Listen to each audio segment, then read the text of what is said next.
Hello everyone, एक बार फिर आप सभी का स्वागत है इस यूट्यूब चैनल पर।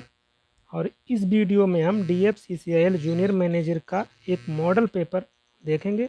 मॉडल पेपर इसको मान सकते हैं क्योंकि यहाँ पर 96 क्वेश्चंस को मैंने लिया है और ये 96 क्वेश्चन आपके सभी क्वेश्चंस को हम लोग डिस्कस कर चुके हैं प्रीवियस वीडियोज़ में। तो वही क्वेश्चंस का एक कंबाइंड रूप यहाँ पर आपको देखने को मिलेगा और इसके बाद जो मॉडल पेपर आएगा उसमें जो आपको सभी नए क्वेश्चन देखने को मिलेंगे। इसमें भी कुछ क्वेश्चन आपको नए मिलेंगे, कुछ क्वेश्चंस को प्रीवियस वीडियोज़ में हम लोग डिस्कस कर चुके हैं। तो चलिए, और एक चीज़ बुक के बारे में आप लोग पूछ रहे थे, तो इसका मार्केट में कोई बुक नहीं है, एक ही बुक है, वो है नेट। जो नेट मैनेजमेंट का जो बुक है वही इसका बुक आप मान सकते हैं, क्योंकि इसके अलावा इसका कोई मार्केट में बुक अवेलेबल नहीं है जिसमें 8 यूनिट्स कवर की गई हों। तो नेट की बुक आप ले सकते हैं प्रैक्टिस के तौर पर, क्योंकि वहाँ पर आपकी 5 यूनिट्स आप वहाँ पर प्रैक्टिस कर सकते हैं और जो 3 यूनिट बची हैं वो उसमें नहीं दी गई हैं। इसके लिए आपको गूगल से ही पढ़ना पड़ेगा, जैसे logistics and supply chain management, MIS और क्वांटिटेटिव एनालिसिस फॉर मैनेजमेंट। ये 3 यूनिट उस बुक में नहीं है, इससे रिलेटेड क्वेश्चंस भी नहीं हैं। और जो 5 यूनिट हैं उससे रिलेटेड आपको वहाँ पर क्वेश्चन मिल जाते हैं उस बुक में, तो वो क्वेश्चंस आप वहाँ पर प्रैक्टिस कर सकते हैं। तो चलिए हम क्वेश्चन की तरफ चलते हैं। यहाँ पर 96 क्वेश्चन हम डिस्कस करने वाले हैं। प्रत्येक यूनिट से यहाँ पर 12 क्वेश्चन को मैंने यहाँ पर पिकअप किया है। तो चलिए डायरेक्ट चलते हैं क्वेश्चन की तरफ। तो शुरू करते हैं। देखिए यहाँ पर सभी प्रत्येक यूनिट से आपको 12 क्वेश्चन मिलने वाले हैं। तो सबसे पहले शुरू करते हैं क्वेश्चन नंबर फर्स्ट से। ये देखिए, द कंसेप्ट ऑफ, पहला क्वेश्चन देखिए, the concept of core competency is advanced by. तो इनको हम डिटेल में डिस्कस नहीं करेंगे क्योंकि प्रीवियस वीडियो में हम इनको डिटेल में देख चुके हैं। तो एक आपका रिवीजन हो जाएगा और आपको एक आइडिया भी मिल जाएगा, क्योंकि जब एक बार आप 96 क्वेश्चन करेंगे तो थोड़ा फीलिंग पेपर वाला भी यहाँ पर आपको आएगा। ठीक है, तो यहाँ पर 96 क्वेश्चन है। कुछ क्वेश्चन जैसे MIS and supply, logistics and supply chain management के जो क्वेश्चन है वो मैंने यहाँ पर एक्स्ट्रा ऐड किए हुए हैं। तो चलिए पहला क्वेश्चन देख लीजिए, the concept of core competency is advanced by. तो ये कोर कंपिटेंसी का जो कॉन्सेप्ट दिया था वो CK प्रहलाद एंड हैमल के द्वारा दिया गया था। नेक्स्ट क्वेश्चन देखिए, नेक्स्ट क्वेश्चन है विच is not the element of marketing mix. तो मार्केटिंग मिक्स के जो एलिमेंट होते हैं 4P होते हैं, प्रोडक्ट प्राइस प्रमोशन प्लेस। तो यहाँ पर देख सकते हैं प्रोडक्ट प्राइस प्रमोशन प्लेस होता है, न कि सेगमेंटेशन। ठीक है, तो यहाँ पर इसका ये आंसर हो जाएगा। नेक्स्ट देखिए, नेक्स्ट क्वेश्चन है, assume that a firm has accurately calculated the net cash flows related to an investment proposal if the net present value of this proposal is greater than 0 and the firm is not under the constant of capital rationing then the firm should be। तो यहाँ पर सीधा सा आप तुरंत इसका answer लगा सकते हैं, क्योंकि NPV जो नेट प्रेजेंट वैल्यू आपको यहाँ पर दिया रखा है ग्रेटर देन 0। तो यहाँ पर आप प्रोजेक्ट को एक्सेप्ट करेंगे, क्योंकि प्रोजेक्ट को एक्सेप्ट रिजेक्ट कब करते हैं, NPV के बेस पे। तो जब NPV 0 होता तो ये इंडिफरेंस की कंडीशन यहाँ पर होती है। प्रोजेक्ट को एक्सेप्ट कर सकते हैं और रिजेक्ट भी कर सकते हैं। ठीक है, और अगर NPV ग्रेटर देन 0 है तो प्रोजेक्ट को एक्सेप्ट करेंगे, और अगर NPV लेस देन 0 है तो प्रोजेक्ट को रिजेक्ट कर देते हैं। तो यहाँ पर देख लीजिए, जो भी एक्सेप्ट वाला है option D accept the proposal, यही आपका आंसर हो जाएगा। एक और यहाँ पर मैं क्वेश्चन आपको बता दूँ, पूछा जाता है NPV और PI में आपसे कभी कभी रिलेशन पूछ लिया जाता है। तो क्या इसमें रिलेशन होता है, देखिए जब प्रोजेक्ट को एक्सेप्ट करेंगे तो NPV में क्या होगा, NPV इज ग्रेटर देन 0। और PI में वही चीज़ क्या होगी, PI में जब प्रोजेक्ट को एक्सेप्ट करेंगे तो PI क्या हो जाएगा, PI ग्रेटर देन 1 होगा। तो ये इसमें रिलेशन आपको ध्यान रखना है। प्रोजेक्ट अगर एक्सेप्ट करना है तो NPV इज ग्रेटर देन 0 और PI is greater than 1। Indifference की कंडीशन कब होगी, जब NPV इज इक्वल टू 0 और PI इज इक्वल टू 1। ठीक है, इससे रिलेटेड एक क्वेश्चन मैंने कम्युनिटी जो टैब होता है वहाँ पोस्ट किया था। ठीक है, तो इसी से संबंधित वो क्वेश्चन था। और प्रोजेक्ट रिजेक्ट कब करेंगे, जब NPV लेस देन 0 होगा और PI जो है लेस देन 1 होगा। PI means profitability index. चलिए आगे देखिए, आगे नेक्स्ट क्वेश्चन है, indicate the correct code for discounting cash flow technique for capital investment proposals from the following. तो यहाँ डिस्काउंटिंग कैश फ्लो टेक्निक्स की बात की गई है। तो 2 टाइप की टेक्निक्स होती हैं, ये कैपिटल बजटिंग में आपने पढ़ा होगा। एक होती हैं जो ट्रेडिशनल होती हैं जहाँ पर टाइम वैल्यू ऑफ मनी को कंसीडर नहीं किया जाता, और एक जो मॉडर्न टेक्निक्स होती हैं इन्हीं को डिस्काउंटेड कैश फ्लो टेक्निक भी कहते हैं, यहाँ पर टाइम वैल्यू ऑफ मनी को कंसीडर किया जाता है। अब यहाँ बात करें जो ट्रेडिशनल होती हैं जहाँ पर टाइम वैल्यू ऑफ मनी को कंसीडर नहीं किया जाता है, तो वहाँ पर आप 2 टेक्निक्स पढ़ते हैं, एक पेबैक पीरियड मेथड और एक पढ़ते हैं accounting rate of return method यानी कि ARR। ठीक है, तो ये 2 मेथड आप पढ़ते हैं ट्रेडिशनल में। इनमें टाइम वैल्यू ऑफ मनी को कंसिडर नहीं किया जाता है, सिर्फ ये देखा जाता है कि किसी पर्टिकुलर प्रोजेक्ट में जो भी अमाउंट इन्वेस्ट किया है वो अमाउंट कितने समय में हमारा वापस आ रहा है। तो जितने समय में जो अमाउंट वापस आ जाता है वही जो है यहाँ पर पेबैक पीरियड हो जाएगा।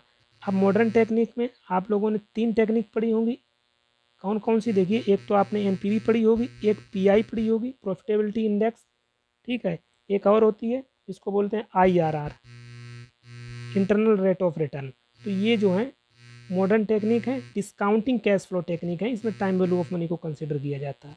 और PI जो प्रॉफिटेबिलिटी इंडेक्स को कहीं कहीं आपको बेनिफिट कॉस्ट रेशियो भी लिखा हुआ मिलेगा, तो दोनों सेम चीज़ है, चाहे PI कहिए चाहे प्रॉफिटेबिलिटी इंडेक्स कहिए चाहे बेनिफिट कॉस्ट रेशियो कहिए, ये एक ही बात है। ठीक है, तो चलिए यहाँ पर आप देख लीजिए इसका आंसर क्या रहेगा। यहाँ पर डिस्काउंटेड कैश फ्लो टेक्निक हो जाएंगी NPV, IRR और एक्सिस बेनिफिट कॉस्ट रेशियो। तो ये या बेनिफिट कॉस्ट रेशियो और PI ये सेम चीज़ होती है, सेम मेथड है। तो यही 3 जो हैं ये डिस्काउंटिंग कैश फ्लो टेक्निक है। तो यहाँ पर ऑप्शन हो जाएगा फर्स्ट, सेकेंड, थर्ड। ठीक है, तो इस तरीके से आप इसको लगा सकते हैं। नेक्स्ट देखिए, नेक्स्ट क्वेश्चन है, द फार्मूला आपको दे रखा है P=D/K। तो ये फार्मूला दे रखा है जहाँ पर P जो है market price of the share, E is earning per share, T dividend per share, R is the rate of return, K is the cost of equity. तो आपसे क्या इसमें पूछा गया है, for the determining the dividend of the firm has been given by. तो ये formula आपसे पूछा गया है कि किसके द्वारा दिया गया है। तो ये बाल्टर का फार्मूला है, आपने डिविडेंड डिसीजन में ये सभी मॉडल पढ़ रखे होंगे, Gordon model, Walter model, Modigliani and Miller model, and ये सभी मॉडल को आपने पढ़ रखा होगा। तो ये फार्मूला आप लगा सकते हैं, बाल्टर मॉडल का है। चलिए नेक्स्ट देखिए, नेक्स्ट है MM hypothesis for capital structure is based on which code of the following assumptions. तो कैपिटल स्ट्रक्चर में आपने 4 थ्योरी को आपने पढ़ रखा होगा। 4 थ्योरी कौन कौन सी देखिए, पहली आपने पढ़ी होगी net income approach. Net income approach ये डेविड दुरांत के द्वारा दी गई थी। एक और आपने पढ़ी रखी होगी नेट ऑपरेटिंग इनकम अप्रोच। ये दोनों थ्योरी जो है डेविड दुरांत के द्वारा दी गई हैं। और ये जो 2 और थ्योरी हैं, एक है ट्रेडिशनल अप्रोच और एक है मोदी गिलियानी एंड मिलर अप्रोच। ठीक है, और ये ट्रेडिशनल अप्रोच है, ये एजरा सोलोमन के द्वारा दी गई है और ये मोदी गिलियानी के द्वारा दी गई है। तो ये चारों थ्योरीज को आपने पढ़ रखा होगा, इनकी जो हाइपोथेसिस है वो भी आपने पढ़ रखी होंगी। तो आप देख लीजिए यहाँ पर MM hypothesis for capital structure is based on which of the following assumptions. तो इन सभी के एजम्पशंस आप पढ़ रखे होंगे। तो यहाँ पर आपसे क्वेश्चन पूछा गया MM हाइपोथेसिस से रिलेटेड। तो MM हाइपोथेसिस की एजम्पशंस कौन कौन सी होती हैं वो अगर आपको पता है तो यहाँ से आप उस क्वेश्चन को लगा सकते हैं। पहली एजम्पशन है कैपिटल मार्केट आर परफेक्ट, बिल्कुल सही है। सेकेंड एजम्पशन है firm belong to the equal risk class, बिल्कुल सही है। थर्ड देखिए there is 100% dividend pay out ratio, ये भी एजम्पशन है MM हाइपोथेसिस की। और ऑप्शन डी देखिए there are nominal corporate tax. तो यही जो है MM हाइपोथेसिस की एजम्पशन नहीं है, नॉमिनल नहीं है, यहाँ पर होना चाहिए नो, क्योंकि MM हाइपोथेसिस में जो एजम्पशंस है वो है there is no corporate tax. ठीक है, तो यही आपका यहाँ से गलत हो जाएगा। तो ABC आपके आंसर हो जाएंगे। यहाँ पर आप देख सकते हैं ABC जहाँ पर होगा ऑप्शन बी आपका चला जाएगा। ठीक है, तो ये एजम्पशन से भी क्वेश्चन आपका बन सकता है। नेक्स्ट देखिए यही क्वेश्चन मैंने कम्युनिटी में पोस्ट किया था, तो काफ़ी लोगों ने उसका सही आंसर दिया है। देख लीजिए, in case the profitability index of an investment is equal to 1। अगर PI इज इक्वल टू 1 है then PI is equal to 1 का मतलब हो गया कि इंडिफरेंस की कंडीशन है। यहाँ पर प्रोजेक्ट को एक्सेप्ट भी किया जा सकता है, प्रोजेक्ट को रिजेक्ट भी किया जा सकता है। The net present value of the investment. तो NPV में इंडिफरेंस की कंडीशन कब होती है? NPV में इंडिफरेंस की कंडीशन होती है जब NPV इज इक्वल टू 0 होता है। तो यानी कि ऑप्शन डी आपका सही हो जाएगा। ठीक है, तो यही आपका क्वेश्चन मैंने कम्युनिटी टैब में डाला था। तो चलिए नेक्स्ट देखिए, नेक्स्ट क्वेश्चन है indicate the correct code for the following types of decisions to be incorporated within financial decision. तो फाइनेंशियल डिसीजन में 3 टाइप के डिसीजंस होते हैं। पहला इन्वेस्टमेंट डिसीजन, फाइनेंसिंग डिसीजन और प्रॉफिट डिस्ट्रीब्यूशन डिसीजन। ये प्राइसिंग डिसीजन ये जो है इससे रिलेटेड नहीं है, ये फाइनेंशियल डिसीजन में इसको इंक्लूड नहीं किया जाता है। तो यहाँ पर आप ऑप्शन लगा सकते हैं ए, बी एंड डी। तो यहाँ पर देख सकते हैं ए, बी एंड डी, तो ये आपका ऑप्शन सी आपका सही हो जाएगा। नेक्स्ट देखिए, नेक्स्ट क्वेश्चन है capital asset pricing model CAPM for risk measurement has been given by. तो CAPM मॉडल को मैं आपको बता चुका हूँ प्रीवियस वीडियो। तो ये किसके द्वारा दिया गया है, ये यहाँ पर पूछा गया है। तो ये शार्पी, लिंटर एंड ट्रेनोर के द्वारा ये मॉडल दिया गया था।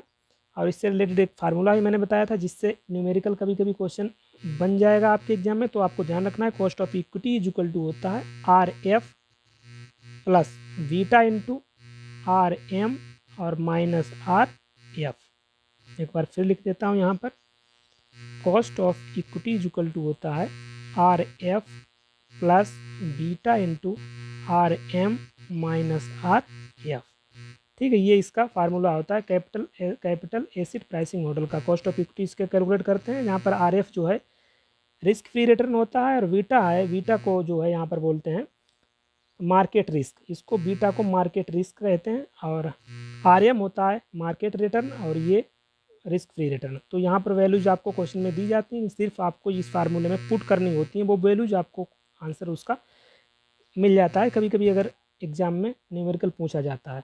तो बीटा की यहाँ पर बात कर लेते हैं। तो बीटा यहाँ पर क्या मैंने बताया, बीटा यहाँ पर जो है वो है मार्केट रिस्क। अब रिस्क को मैंने 2 टाइप का आपको बताया था, एक तो होते हैं सिस्टमेटिक रिस्क, एक होते हैं अनसिस्टमेटिक रिस्क। सिस्टमेटिक रिस्क वो होते हैं जिनको आप अनडाइवर्सिफाई नहीं कर सकते, जैसे इन्फ्लेशन हो गया, जैसे जिनको अनडाइवर्सिफाई कर सकते हैं, ये जो होते हैं सिस्टमेटिक रिस्क।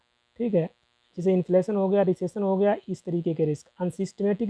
अनसिस्टमेटिक रिस्क वो रिस्क होते हैं जिनको आप डाइवर्सिफाई कर सकते हैं, जिनको डाइवर्सिफाई किया जा सकता है। जैसे लेबर स्ट्राइक पे चले गए हैं, मैनेजर चेंज हो गया है, तो ये जो है कंट्रोल में होते हैं, इनको डाइवर्सिफाई ऑर्गेनाइजेशन कर सकता है। लेकिन सिस्टमेटिक रिस्क को डाइवर्सिफाई नहीं किया जा सकता है।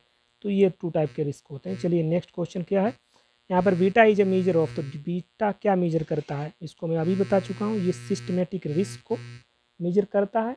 सिस्टमेटिक रिस्क मतलब अनडाइवर्सिफिएबल रिस्क, इसको डाइवर्सिफाई नहीं किया जा सकता है। ठीक है, इसी को मार्केट रिस्क भी बोलते हैं। नेक्स्ट क्वेश्चन है do point analysis deals with. तो डू पॉइंट एनालिसिस किससे रिलेटेड है, ये जो है एनालिसिस ऑफ प्रॉफिट के एनालिसिस से रिलेटेड है डू पॉइंट एनालिसिस। नेक्स्ट देखिए, नेक्स्ट है combined leverage is obtained from operating leverage and financial leverage by the year. तो लेवरेज से रिलेटेड क्वेश्चन है। तो लेवरेज में 3 टाइप के लेवरेज आपने पढ़े हैं, operating leverage, financial leverage and combined leverage. इनके सबके अलग अलग फार्मूले होते हैं। तो यहाँ पर आपसे पूछा गया है कंबाइंड लेवरेज कैसे कैलकुलेट करेंगे अगर आपके पास ऑपरेटिंग लेवरेज और फाइनेंशियल लेवरेज आपको दे रखा है। तो आपको पता है उसका सिर्फ मल्टीप्लाई कर देंगे तो आपको ऑपरेटिंग लेवरेज वो कंबाइंड लेवरेज निकल के आ जाएगा। चलिए नेक्स्ट देखिए, नेक्स्ट है operating leverage is calculated as. Operating leverage का फार्मूला आपको पता होना चाहिए, कंट्रीब्यूशन अपॉन EBIT इसका फार्मूला होता है ऑपरेटिंग लेवरेज का। और फाइनेंशियल लेवरेज का होता है EBIT अपॉन PBT। तो ये सभी आपको पता होंगे। नेक्स्ट देखिए, इन MM model relevance of capital structure is based on. जो MM हाइपोथेसिस है, MM मॉडल है मोदिग्लियानी मिलर, उसमें जो कैपिटल स्ट्रक्चर किस पे बेस्ड होता है, आर्बिट्रेज प्रोसेस पर ये बेस्ड होता है। नेक्स्ट देखिए, who pays the lay off compensation to a workman. तो ले ऑफ कंपनसेशन होता है वो किसके द्वारा पे किया जाता है, एम्प्लॉयर के द्वारा पे किया जाता है जो भी ले ऑफ कंपनसेशन होता है, ना कि ESIC इसके द्वारा भी नहीं, स्टेट गवर्नमेंट के द्वारा भी नहीं, ना कि सेंट्रल गवर्नमेंट के द्वारा, ये एम्प्लॉयर के द्वारा ही पे किया जाता है। नेक्स्ट क्वेश्चन है Which one of the following describes the metamorphosis stage of employee socialization। तो एम्प्लॉय सोशलाइजेशन प्रोसेस से रिलेटेड जो कुछ जो पॉइंट दिए गए हैं वो डिसेंजो एंड रॉबिन्स के द्वारा दिए गए हैं। जब भी कोई न्यू एम्प्लॉय किसी ऑर्गेनाइजेशन के ज्वाइन करता है तो उससे रिलेटेड जो डिसेंजो एंड रॉबिन्स ने 3 पॉइंट बताए थे। एक प्री अराइवल स्टेज बताया था, और दूसरा था इनकाउंटर स्टेज, एंड थर्ड है मेटामॉर्फोसिस स्टेज जिसकी यहाँ पर बात की गई है। तो पहला हम बात कर लेते हैं प्री अराइवल स्टेज क्या होता है। प्री अराइवल स्टेज देखिए, प्री अराइवल स्टेज क्या होता है, ये ऑप्शन ये आप देखिए, employee joins organisation with his values attitudes and expectation. तो ये प्री अराइवल जो स्टेज होता है उसमें ये चीज़ होती है। अब सेकेंड जो होता है वो होता है इनकाउंटर स्टेज। इनकाउंटर स्टेज क्या होती है? इनकाउंटर स्टेज में employ evaluates the dichotomy between expectations and reality, ये इनकाउंटर स्टेज पे होता है। एंड थर्ड स्टेज होती है मेटामॉर्फोसिस। इसमें क्या होता है कि employ becomes comfortable with organisation and internalises its norms. तो ये जो है थर्ड स्टेज होती है। तो यही आपसे पूछा गया है मेटामॉर्फोसिस स्टेज के बारे में। नेक्स्ट देखिए, नेक्स्ट क्वेश्चन है when employ work longer days in exchange for longer weekends और other days off it is called. तो इसको बोलते हैं कंप्रेस्ड वर्क वीक। जब कोई एम्प्लॉय, फॉर एग्जांपल इसको आप समझ लीजिए, फॉर एग्जांपल किसी भी ऑर्गेनाइजेशन में कोई एम्प्लॉय अगर काम कर रहा है तो उसका जो वर्किंग है वो आप मान के चलिए 9 to 5 वो कर रहा है, लेकिन ऑर्गेनाइजेशन कहता है कि ऐसा करिए आप 9 to 7 अब आप काम करेंगे, लेकिन ये जो पर वीक में आप 6 डे आपका वर्किंग रहता है, अब उसके स्थान पर 5 डे वर्किंग रहेगा। तो इसी को कंप्रेस्ड वर्क वीक बोला जाता है। इसमें क्या होता है कि वर्किंग आवर्स को इंक्रीज कर दिया जाता है और जो वर्किंग डे हैं उनको जो है डिक्रीज कर दिया जाता है। Next, in which of the following the payment of bonus is linked to performance of specific employee और ग्रुप ऑफ एम्प्लॉय। तो इसको गेन शेयरिंग प्लान्स बोलते हैं। तो गेन शेयरिंग प्लान्स 3 टाइप्स के होते हैं। मैंने आप प्रीवियस वीडियोज में इनके बारे में बताया है। जैसे पहला होता है स्केलर प्लान, दूसरा होता है रकलर प्लान, थर्ड होता है इम्प्रोसोयर प्लान। यही 3 प्लान होते हैं जो गेन शेयरिंग प्लान होते हैं। नेक्स्ट देखिए, नेक्स्ट है promotion is a move within the organisation to a higher position that has greater responsibilities and requires more advanced skills. बिल्कुल असर्शन ये सही है। अब रीजनिंग आर देखिए, promotion may not involve a raise in status. तो यहाँ पर गलत हो जाएगा। बोला है प्रमोशन से जो है स्टेटस रेज नहीं होता है, बिल्कुल होता है। But a hike in a salary is a must. तो प्रमोशन में दोनों चीज़ें होती हैं, हाई सैलरी में भी हाइक होता है और जो स्टेटस होता है उसमें भी रेज होता है। तो यहाँ पर ए सही हो जाएगा, आर गलत हो जाएगा। आप नीचे देख लीजिएगा, यहाँ पर ए सही है, ए इज करेक्ट है और आर इज इनकरेक्ट है। नेक्स्ट क्वेश्चन, नेक्स्ट क्वेश्चन देखिए मैचिंग से रिलेटेड है। यहाँ पर आपको कुछ टेस्ट दिए गए हैं और उन टेस्ट से क्या मेजर किया जाता है वो एक तरफ आपको दे रखा है। तो यहाँ पर देख लीजिए, आइडेंटिफिकेशन ऑफ लीडरशिप पोटेंशियल। तो इसको मेजर करने के लिए कौन सा टेस्ट किया जाता है? तो उसको करने के लिए पर्सनालिटी टेस्ट। पर्सनालिटी टेस्ट के द्वारा ही ऑर्गेनाइजेशन उसकी लीडरशिप पोटेंशियल को आइडेंटिफाई करते हैं। नेक्स्ट देखिए, नेक्स्ट है फाइन। नेक्स्ट जो भी आपको यहाँ पर पहले उसको मैच कर लीजिए। जैसे इंटेलिजेंट टेस्ट हो गया, इसके द्वारा क्या करता है ऑर्गेनाइजेशन? मेजर करता है capacity to think, learn and draw relationship. इसके द्वारा इंटेलिजेंट टेस्ट के द्वारा, ठीक है। अब और देख लीजिए वोकेशनल टेस्ट और एप्टीट्यूड टेस्ट। तो एप्टीट्यूड टेस्ट में क्या होगा? Discovering interest and potential for acquiring skills, और वोकेशनल में फाइंडिंग मोस्ट सुटेबल एरिया। तो इस तरीके से आप इसको मैच कर सकते हैं। इसका इससे हो जाएगा और इसका इससे हो जाएगा, इसका ये, इस तरीके से ये मैच हो जाएगा। नेक्स्ट देखिए question, which one of the following is a facility to file anonymous complaints. तो एनोनिमस कंप्लेंट्स फाइल करने से रिलेटेड एक यहाँ पर आपको पूछा गया है, तो वो उसको आप देख लीजिए। ये इसको कहते हैं ग्रिप बॉक्स। तो इसको क्या बोलते हैं? Grip box. ये क्या होता है? ये जो है एक जो कंप्लेंट लॉज का एक आप मान सकते हैं एक मेथड है, जिसके द्वारा जो भी किसी ऑर्गेनाइजेशन में जो भी ग्रीवेंसेस होती हैं वो यहाँ पर इसके द्वारा उसको किया जाता है। क्योंकि इसमें क्या होता है कि जो भी कंप्लेंट है ऑर्गेनाइजेशन से या उसके कलीग से, तो वो अगर ग्रिप बॉक्स का यूज करता है तो वहाँ पर उसकी जो प्राइवेसी है वो वहाँ पर डिस्क्लोज नहीं की जाती, उसका नाम डिस्क्लोज नहीं किया जाता, ये एनोनिमसली रखा जाता है। तो चलिए नेक्स्ट देखिए, नेक्स्ट बोला गया है which of the following is are not gain sharing plan. तो गेन शेयरिंग प्लान मैं अभी आपको बता चुका हूँ, 3 प्लान होते हैं, स्केलर प्लान, रकलर प्लान, इम्प्रोसेयर प्लान। तो ये यहाँ पे आपका गेन शेयरिंग प्लान नहीं होता है। तो ए, बी एंड डी। तो यहाँ पर देख लीजिए, पहले तो क्वेश्चन पूछिए क्या बोला गया, नॉट पूछा गया, इसमें कौन सा नहीं है? तो यहाँ पर आपका ऑप्शन सी सही हो जाएगा, ये जो है गेन शेयरिंग प्लान नहीं है। नेक्स्ट क्वेश्चन है An interview in which the applicant is interviewed sequentially by several persons and each rates the applicant on a standard form is called. तो इसको बोलते हैं structured sequential interview, structured sequential interview. Next, which one of the following is not a basic feature of scalene plan. ये gain sharing plan की बात हो रही है यहाँ पर।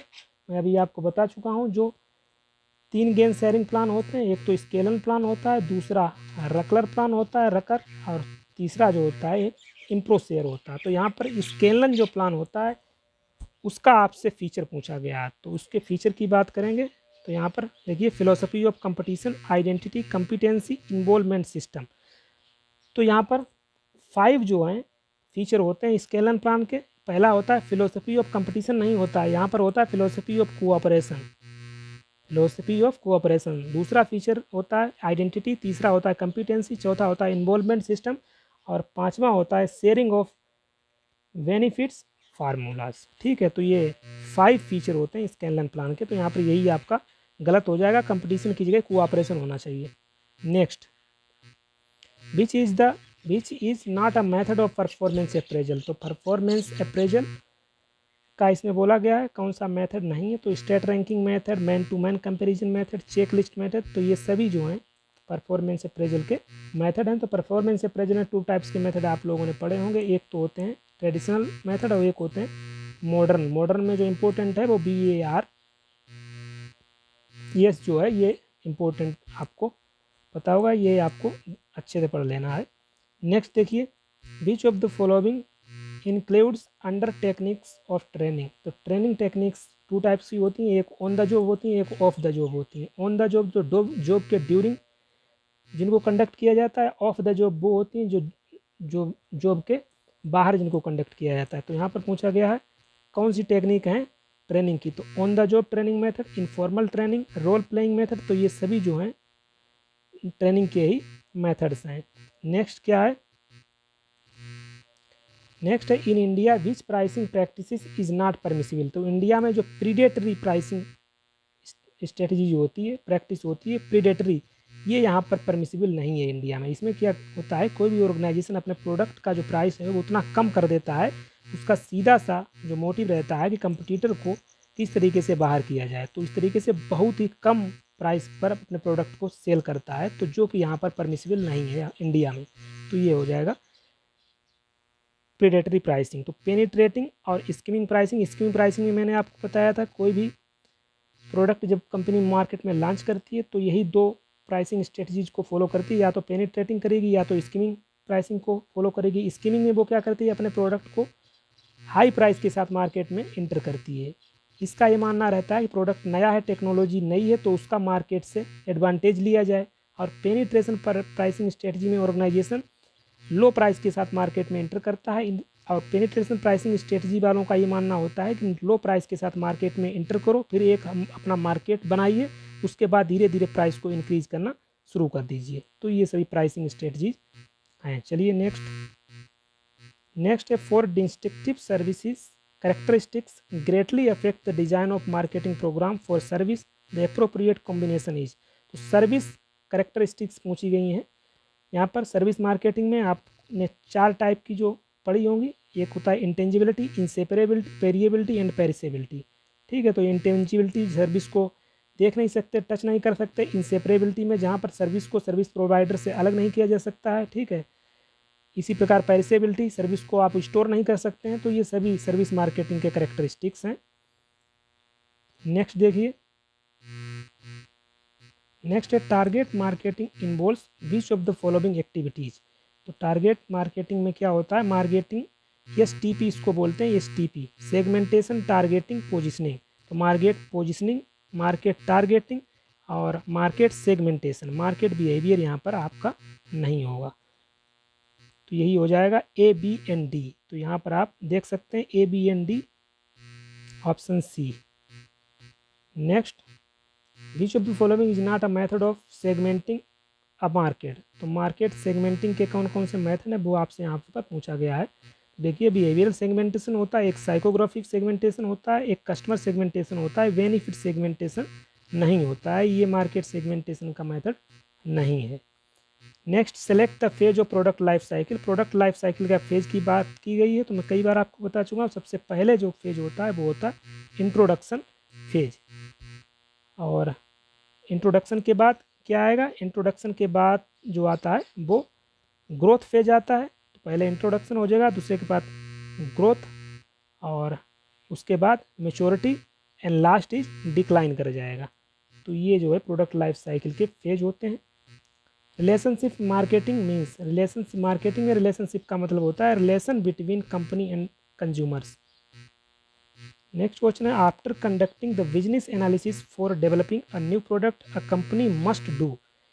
किसी भी न्यू प्रोडक्ट डेवलपमेंट का जो प्रोसेस है उसमें सबसे पहले जो ये यहाँ पर आपको पूछा गया, after conducting the business analysis for developing N product, business analysis के बाद का कौन सा स्टेप आता है न्यू प्रोडक्ट डेवलपमेंट में। तो बिजनेस एनालिसिस के बाद जो स्टेप रहता है वो रहता है product development and testing. Next, distribution logistics does not include. तो डिस्ट्रीब्यूशन लॉजिस्टिक में क्या इंक्लूड नहीं किया जाता है, यहाँ पर डिस्ट्रीब्यूशन चैनल को इंक्लूड नहीं किया जाता है। इन्वेंट्री हो गया, ट्रांसपोर्टेशन हो गया, वेयर हाउस हो गया, ये जो चीज़ें हैं ये डिस्ट्रीब्यूशन लॉजिस्टिक्स में इंक्लूड होती हैं। डिस्ट्रीब्यूशन चैनल को डिस्ट्रीब्यूशन लॉजिस्टिक्स में इंक्लूड नहीं किया जाता है। नेक्स्ट क्वेश्चन है, ब्लैक बॉक्स मॉडल की बात की गई है तो ये कंज्यूमर बिहेवियर से संबंधित है, ब्लैक बॉक्स मॉडल। नेक्स्ट है, which of the following is not a type of direct marketing. Direct mail marketing, retail marketing, tele marketing and email direct marketing. तो यहाँ पर जो रिटेल मार्केटिंग है ये जो है डायरेक्ट मार्केटिंग का टाइप नहीं है, तो यही आपका आंसर हो जाएगा। नेक्स्ट क्या पूछा गया, in the model of consumer behaviour given by Philip Kotler what constitutes the marketing stimuli.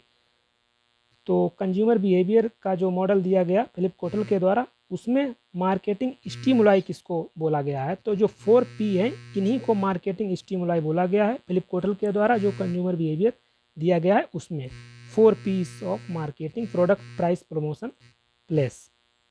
Next है, advertising can become life and death matter under which market structure. तो advertising can become life and death matter in oligopoly. Oligopoly में जो विज्ञापन जो है वो life and death matter बन जाता है। नेक्स्ट देखिए, for a normal distribution, normal distribution में मीन, मीडियन, मोड तीनों इक्वल होते हैं। नॉर्मल डिस्ट्रीब्यूशन में तीनों की वैल्यू इक्वल हो जाती है। नेक्स्ट क्या बोला गया है, which of the following formula is are correct as per the relationship defined by Karl Pearson. तो मीन, मीडियन, मोड में जो रिलेशन होता है यहाँ पर तीनों रिलेशन बिल्कुल सही हैं। एक रिलेशन आप याद रखिए, यही से इन तीनों को आप ड्राइव कर सकते हैं। एक रिलेशन होता है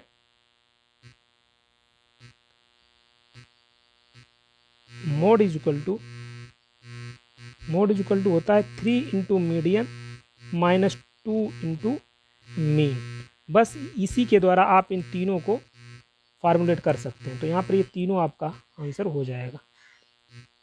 next, which of the following is not a part of measuring the central tendency. तो सेंट्रल टेंडेंसी किसके द्वारा मेजर नहीं कर सकते हैं, तो यहाँ पर काई स्क्वायर टेस्ट के द्वारा आप सेंट्रल टेंडेंसी को मेजर नहीं किया जा सकता है। Weighted average cost, mean, median, harmonic mean, इनके द्वारा सेंट्रल टेंडेंसी को मेजर करते हैं। काई स्क्वायर टेस्ट जो है इसको एक और नाम से बोला जाता है, गुडनेस ऑफ फिट भी इसको बोला जाता है, काई स्क्वायर टेस्ट।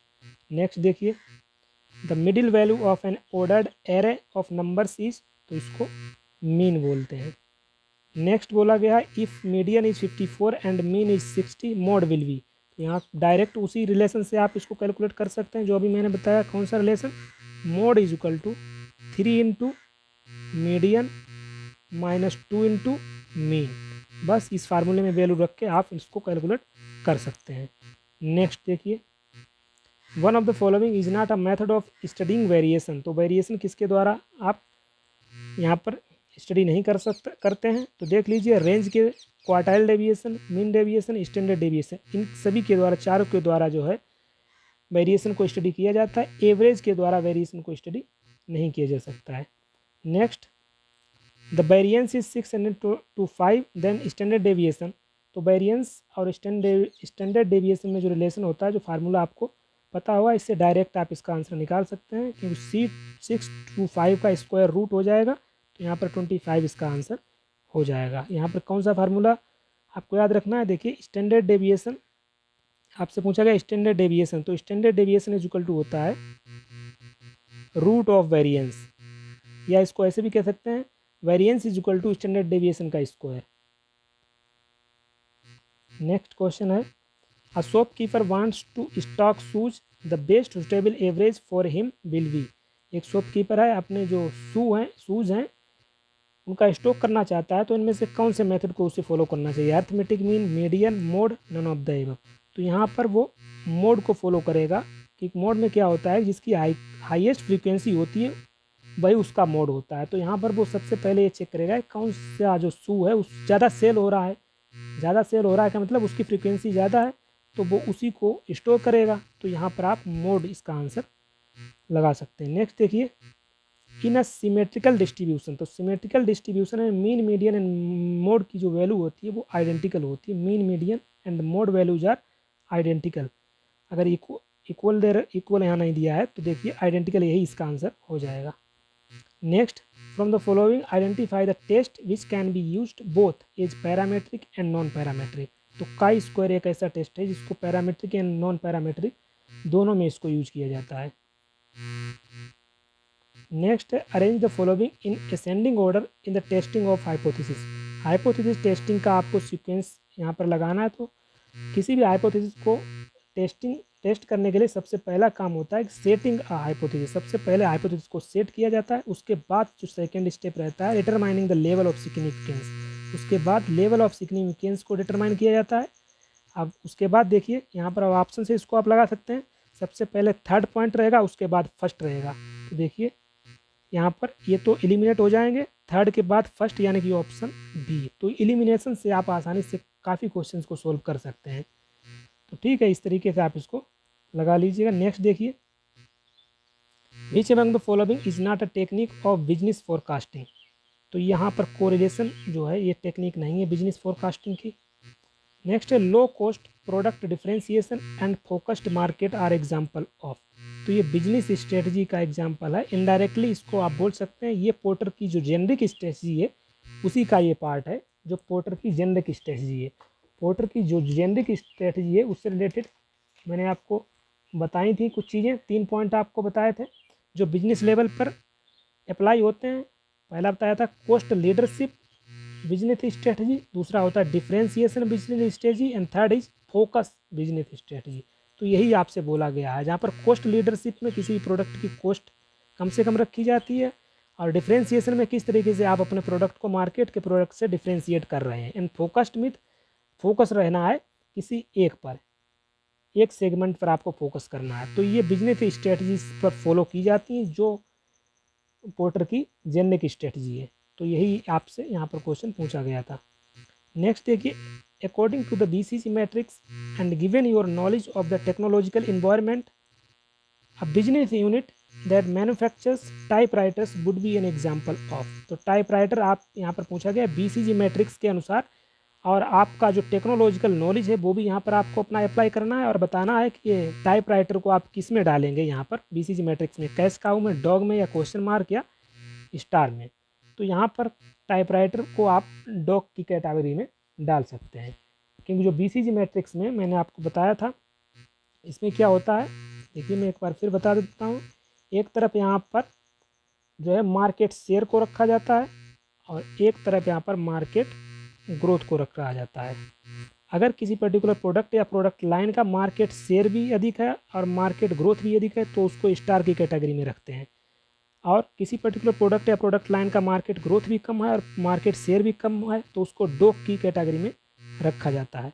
और देखिए, किसी पर्टिकुलर प्रोडक्ट का अगर मार्केट ग्रोथ कम है लेकिन मार्केट शेयर अधिक है तो उसको कैश काउ की श्रेणी में रखते हैं, और किसी पर्टिकुलर प्रोडक्ट या प्रोडक्ट लाइन का मार्केट ग्रोथ अधिक है लेकिन मार्केट शेयर कम है तो उसको यहाँ पर क्वेश्चन मार्क की श्रेणी में रखते हैं।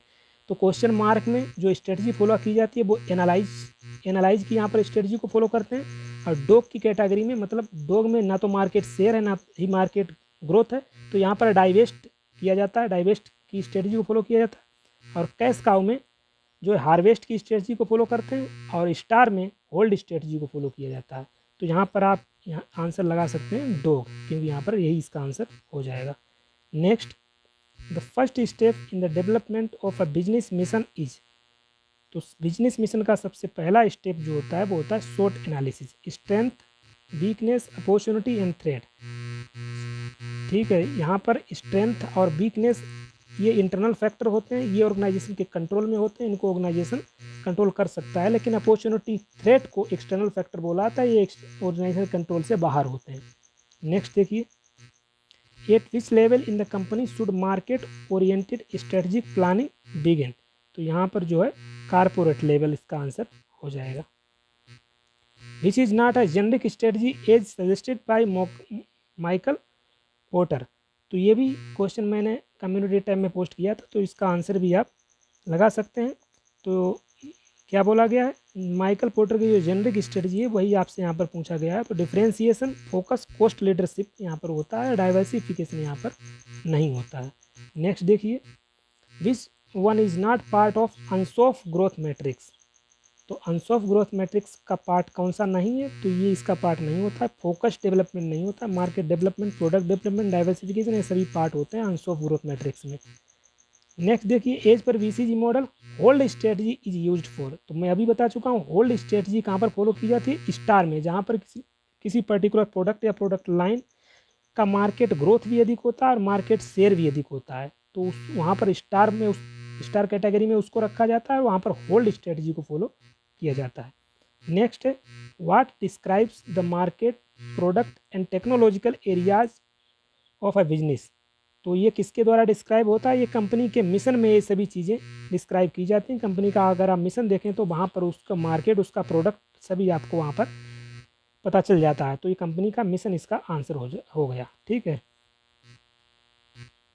नेक्स्ट क्या है, name the factors taken into consideration in internal analysis, internal analysis में कौन कौन से फैक्टर्स को कंसिडर किया जाता है। पहला हो गया फर्म का रिसोर्सिस, सेकेंड है objective, plan and policies of the firm, third है the type of business involve, and चौथा है ऑल ऑफ द अबव, तो ऑल ऑफ द अबव इसका आंसर हो जाएगा, क्योंकि इंटरनल एनालिसिस में इन सभी फैक्टर्स को कंसिडर किया जाता है। नेक्स्ट है diversification is to a new business area that has no obvious connection with any of the company's existing area refer to, तो इसको बोलते हैं कंग्लोमरेट डाइवर्सिफिकेशन। ठीक है, तो ये सभी आपको पता होंगे, नहीं पता है तो गूगल करिए इनको, forward integration, backward integration, conglomerate diversification यहाँ पर मैंने बता ही दिया है, कंसेंट्रिक डाइवर्सिफिकेशन। नेक्स्ट देखिए, which business unit generate substantial cash surplus due to low industry growth rate and high profit share, तो यहाँ पर आपसे इसका आंसर पूछा गया है, किसको कैश काउ में रख सकते हैं। इसमें क्या बोला गया है, ग्रोथ रेट जो है, ग्रोथ रेट लो है, ग्रोथ रेट जो है लो है, और क्या बोला गया है, generate substantial cash surplus due to low industry growth rate and high profit share, profit share जो है, मार्केट शेयर हाई है, तो उसको हम किसकी कौन सी कैटेगरी में रखते हैं, कैश काउ की कैटेगरी में। नेक्स्ट देखिए, माइकल पोर्टर्स 5 फोर्सेस मॉडल, तो माइकल पोर्टर का जो 5 फोर्सेस मॉडल है वो आपको पता होगा, आपसे पूछा है बिलोंग्स टू, तो कॉम्पिटिटिव स्ट्रेटजी स्कूल से बिलोंग करता है। तो पहला फोर्सेस होता है थ्रेट ऑफ न्यू इंट्रेंट्स, दूसरा होता है बार्गेनिंग पावर ऑफ सप्लायर, तीसरा होता है बार्गेनिंग पावर ऑफ बायर, चौथा होता है competitive rivalry, and last fifth होता है थ्रेट ऑफ सब्सटीट्यूशन। ये इन्हीं को बोलते हैं 5 फोर्सेस ऑफ पोर्टर। नेक्स्ट देखिए, who among the following is the propounder of theory Z, तो थ्योरी जेड किसके द्वारा प्रोपाउंड की गई थी, विलियम आउची के द्वारा। तो यहाँ पर देखिए मोटिवेशनल थ्योरीज की बात की गई है, तो इन सभी को आपको पता होगा, मैस्लो की need hierarchy theory, Vroom Victor की एक्सपेक्टेंसी थ्योरी, विलियम मैकग्रेगर की XY थ्योरी, अल्डरफर की ERG थ्योरी, इन सभी थ्योरीज को यहाँ पर बताया गया है। नेक्स्ट क्या है, execution of policies is a part of, तो पॉलिसी को फॉर्मुलेट किया जाता है टॉप लेवल पर। अब यहाँ पर बोला गया कि एग्जीक्यूट लेवल, तो ये ऑपरेटिंग जो लेवल होता है वहाँ पर पॉलिसीज को एग्जीक्यूट किया जाता है। नेक्स्ट है under management reporting system, control reports and information reports are a part, तो यहाँ पर आपका आंसर हो जाएगा ऑपरेटिंग रिपोर्ट्स की ये सभी पार्ट हैं। नेक्स्ट बोला गया मैनेजियल स्किल्स इंक्लूड्स, तो technical skill, diagnostic skill, political skill, तो ऑल ऑफ द अबव इसका आंसर हो जाएगा, ये सभी स्किल्स इंक्लूड होती हैं मैनेजियल स्किल में। नेक्स्ट है general principles of reporting are, तो रिपोर्टिंग का जो जनरल प्रिंसिपल है उसमें कंपैरिजन, कंसिस्टेंसी, करेक्टनेस, ये तीनों चीज़ें होनी चाहिए, यानी कि ऑल ऑफ द एबव इसका आंसर हो जाएगा। नेक्स्ट है internal management reports are useful for, तो ये सभी के लिए यूजफुल होता है जो भी इंटरनल मैनेजमेंट रिपोर्ट्स होता है, चाहे टॉप लेवल हो, चाहे फंक्शनल मैनेजर्स हो, चाहे ऑपरेटिंग मैनेजर्स हो, ऑल ऑफ द एबव इसका आंसर हो जाएगा। नेक्स्ट क्या है, management is the function of executive leadership everywhere, this definition is given by, तो ये डिफिनीशन किसके द्वारा दी गई है, ऑप्शन डी और डोनेल के द्वारा यह डिफिनीशन मैनेजमेंट की दी गई है। नेक्स्ट है management is an organ which can be defined only through functions, यहाँ पर भी एक डिफिनीशन आपसे पूछिए किसके द्वारा दी गई है, तो जॉर्ज टेरी के द्वारा यह डिफिनीशन दी गई है। Next, dividend is not relevant in determining the value of the company, तो ये किसके द्वारा बताया गया, तो ये मोदी, गिलियानी, मिलर के द्वारा ये बताया गया, डिविडेंड जो है वैल्यू ऑफ कंपनी के लिए डिटरमाइंड नहीं किया जाता है। नेक्स्ट है what is economic order quantity, तो यहाँ पर ऑप्टिमम ऑर्डर साइज को कैलकुलेट किया जाता है, इसको EOQ भी बोलते हैं, इकोनॉमिक ऑर्डर क्वांटिटी। नेक्स्ट है which among the following is the most popular approach for accomplishing the results, तो इसका आंसर हो जाएगा मैनेजमेंट बाय ऑब्जेक्टिव। प्रबंध मैनेजमेंट की यहाँ पर आपसे विशेषता पूछी गई, तो management is a process, management is a social process, management is a collective process, all of the above इसका आंसर हो जाएगा। नेक्स्ट देखिए, reorder level depends upon two factors, lead time and, तो लीड टाइम एंड यहाँ पर आपको लिखना है सेफ्टी स्टॉक, तो रीऑर्डर लेवल किस पे डिपेंड करता है, लीड टाइम और सेफ्टी स्टॉक पर। नेक्स्ट क्वेश्चन है when air transport is used in combination with road और रेल ट्रांसपोर्ट इज कॉल्ड, तो जब एयर ट्रांसपोर्ट को इस रोड और रेल ट्रांसपोर्ट के साथ यूज किया जाता है तो बर्डी बैक इसको बोलते हैं। नेक्स्ट है 3PL स्टैंड फॉर, तो 3PL का मतलब होता है 3 point logistics. Next question, the objective of outbound supply chain is to make the product available to the customer. Next है DRP स्टैंड फॉर, तो DRP का फुल फॉर्म होता है logistics and supply chain management में distribution requirement planning. Is a Japanese term meaning continuous improvement, तो kaizen एक Japanese term है जिसका मतलब होता है कॉन्टिन्यूस इंप्रूवमेंट। नेक्स्ट है in supply chain management ATP stands for, तो ATP का full form supply chain management में होता है available to promise. Next question है full form of MRP in operations and supply chain management, MRP का मतलब होता है operations and supply chain management में material requirement planning. Next question है information systems that support the business functions that reach out to suppliers are known as, इनको बोलते हैं back office information system. Next question है विच one is not a category of problems represented by pieces framework, तो pieces framework की बात करेंगे तो यहाँ पर टेक्नोलॉजी जो है इसमें नहीं होता है। विच one is not a phase of system development life cycle, तो सिस्टम डेवलपमेंट लाइफ साइकिल की बात करें तो यहाँ पर ये फेज इसमें नहीं होता है। पोस्ट इम्प्लीमेंटेशन रिव्यू, ये फेज इसमें इंक्लूड नहीं किया जाता है। नेक्स्ट है which of the following is not a feasibility analysis criterion, तो यहाँ पर इसका आंसर रिसोर्स फिजिबिलिटी हो जाएगा। नेक्स्ट क्वेश्चन है cause and effect analysis is perform in the following phase of system analysis, तो प्रॉब्लम एनालिसिस फेज में जो है कॉज एंड इफेक्ट एनालिसिस किया जाता है। नेक्स्ट है which of the following is the first phase of the system implementation phase, system implementation phase का first phase क्या होता है, conduct system test. Which of the following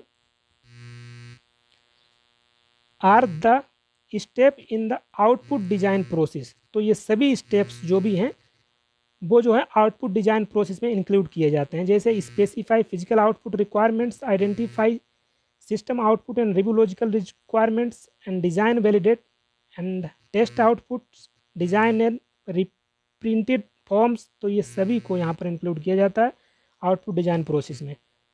next question देखिए which of the following steps is are the implementation plan involve in MIS, तो यहाँ पर कौन कौन से स्टेप्स हैं जिनको इंक्लूड किया जाता है MIS में, मैनेजमेंट इंप्रूवमेंट सिस्टम। तो पहला है preparing organisational plans, second is planning of work flow, third is training of personnel, fourth है development of software and fifth is acquiring computer hardware, तो इन सभी को यहाँ पर इंक्लूड किया जाता है MIS को इम्प्लीमेंटेशन में, ये सभी स्टेप्स को, तो यहाँ पर ऑल ऑफ द अबव इसका आंसर हो जाएगा।